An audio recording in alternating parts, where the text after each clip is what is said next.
What I'd like to say, there was somebody over there in the audience who said that they were afraid, they were scared when they were talking about the what he was saying, you see. And what I'm saying is the other day you asked Mandela that saying black people, we're getting... be scared, it should be the people of color. Right. Yeah. It should be us who should be scared, or y'all sitting here.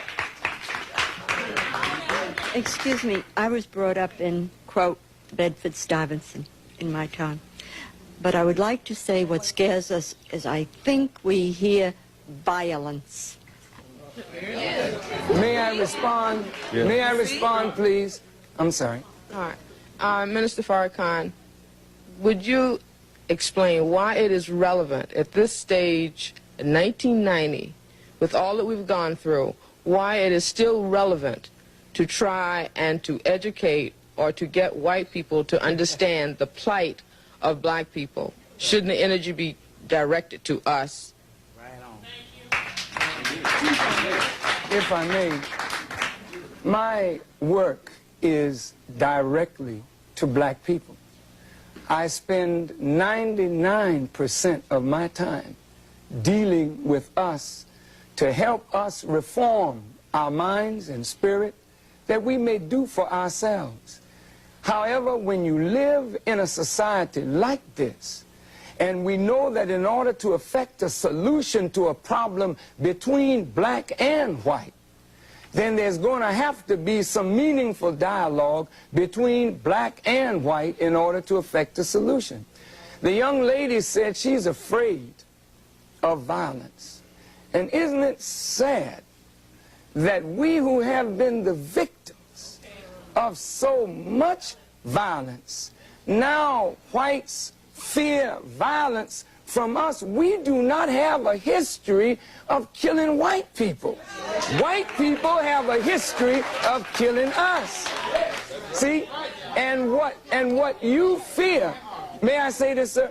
What you fear, and it's a deep guilt thing, that white folks suffer. You are afraid that if we ever come to power, we will do to you and your fathers what you and your people have done to us. And I think you are judging us by the state of your own mind, and that is not necessarily the mind of black people. And we'll be back.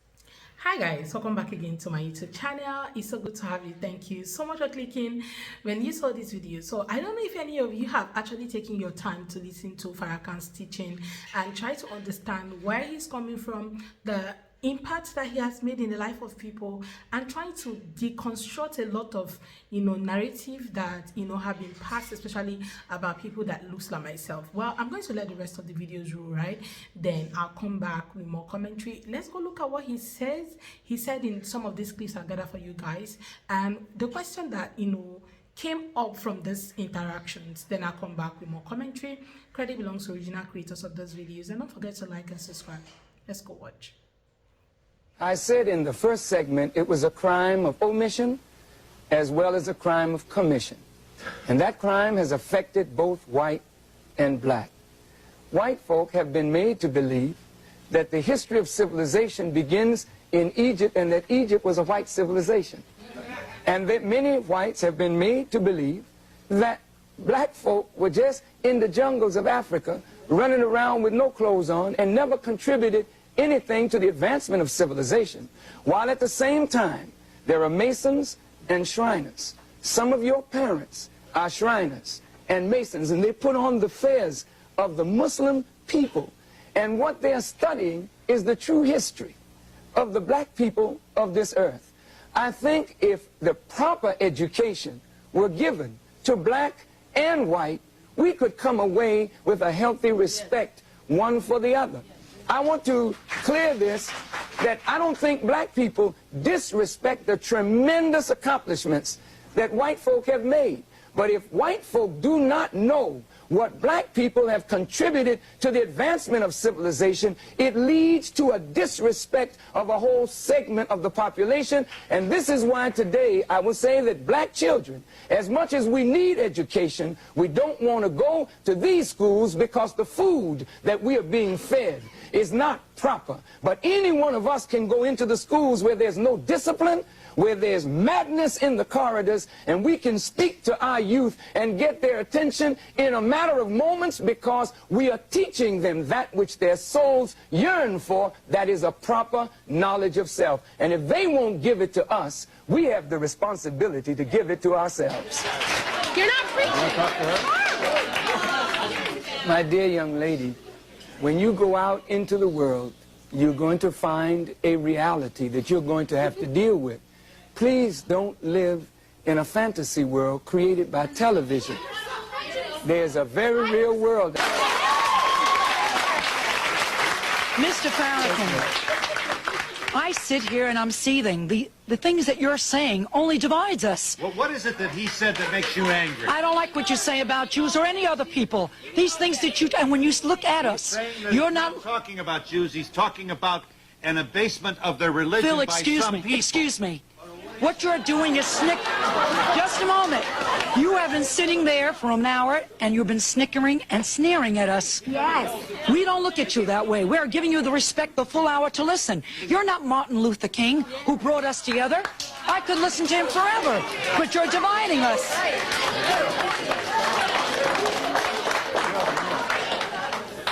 Well, since I have 1 minute, I really thank you for the privilege of speaking to you and with you. I would hope that we as black people would come together and form a united front to deal with the problems that confront us. And then I would hope that whites would actually begin to know more about the condition that you are totally oblivious to. The Kerner report said that most whites know nothing really about what it is like to live in the ghetto. So if, as the... What? Who is the mayor? Yes, and we don't know anything about. Who's the mayor of New York that you're speaking to that you know nothing about, we claim? Whom didn't we? Yes, yes. I would just like to say that I am terrified that even you, someone who's obviously educated, has given up hope completely. Like when you call upon us, you say white folk, you say black people, Jewish people. Why can't we come together? We obviously can come together. We just have to. We just have to find a way to do it.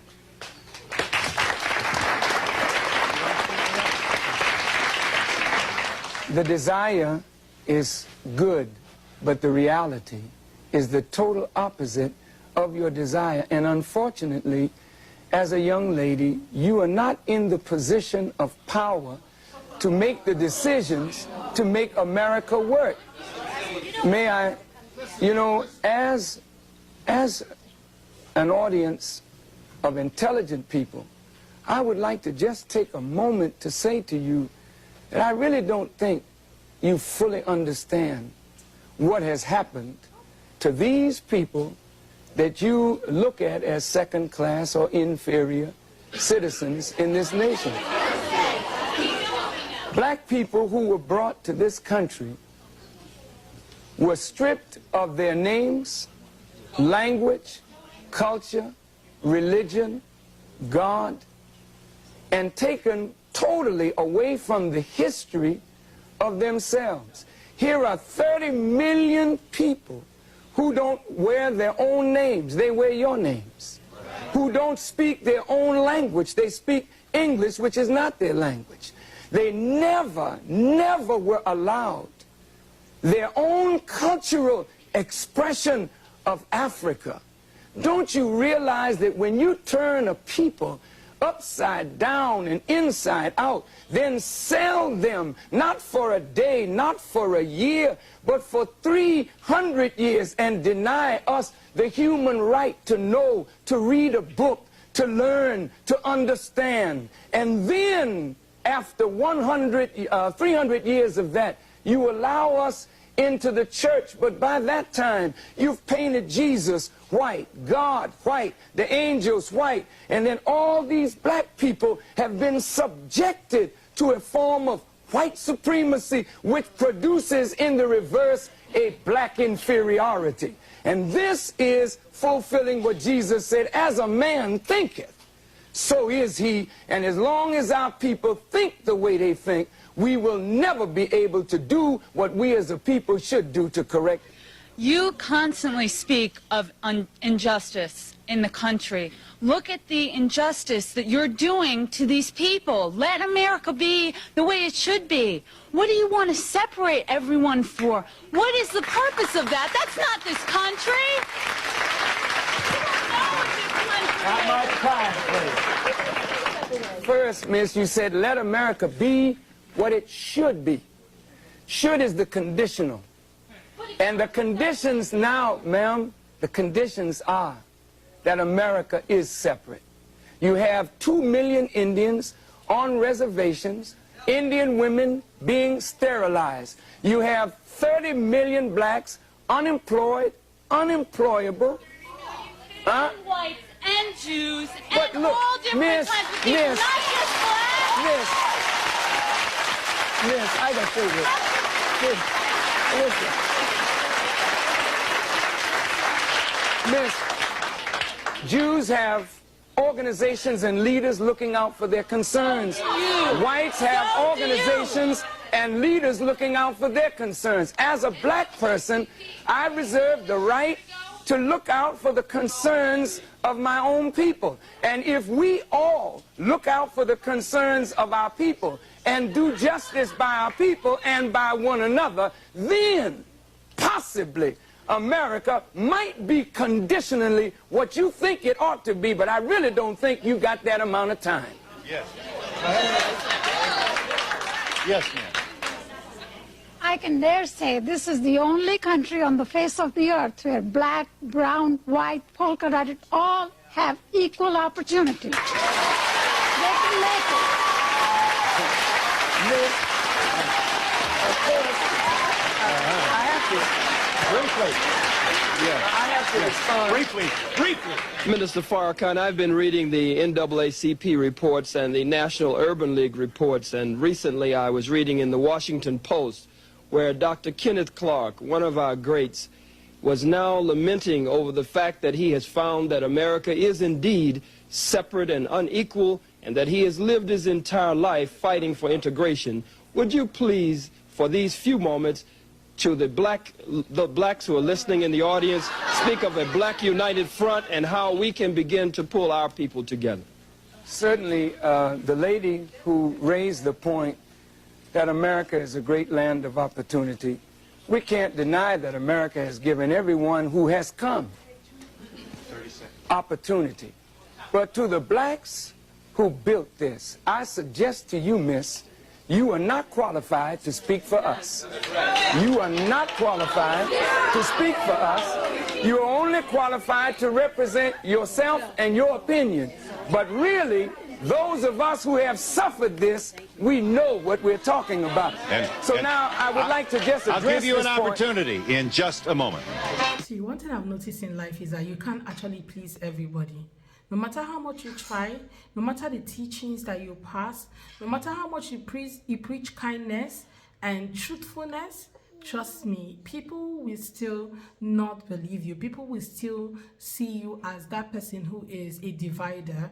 Okay, and take a look at what that woman asked Farrakhan. Why are you sitting there and actually, teaching division? Okay, unlike Martin Luther King, and he was bringing them together and all of that. And I love how Farrakhan answered her, because sometimes people ask questions because they want to belittle you or make themselves feel all right. First of all, I like how the crowd actually booed her and of course reacted to whatever thing that she said. Now, aside that, I love the fact that he stood up and, instead of answering her directly, he made it a prayer and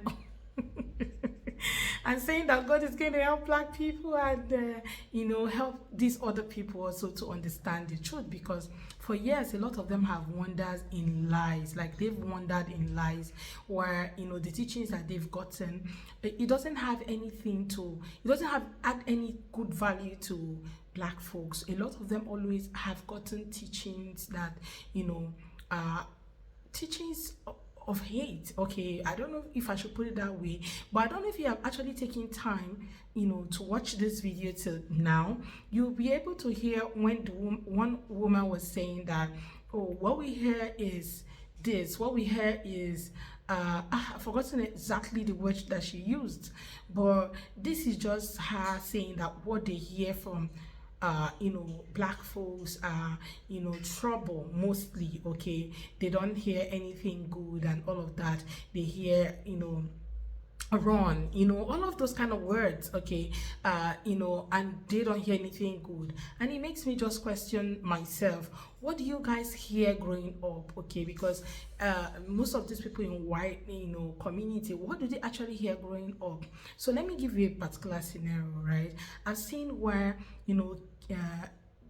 I've not like seen, okay, I've watched content creators come up online to share how, while growing up, they told them this, they told them that, as colored people, okay, that they were told this, oh, stay away from black folks, do not go to their neighborhood, or you're going to do this, do not marry somebody that looks like them. Sometimes if you even bring someone, okay, a black person to their family and say, oh, this is the person I want to get married to, there's just so many stories behind it. So I remember this particular movie. I think we watched sometime. I've forgotten the name of that movie. I couldn't even finish that movie that time, but I remember that if you bring someone that looks like myself as your spouse, somehow something happened. Okay, something kind of happened to that person. And when I watched that movie, I just like, is this real?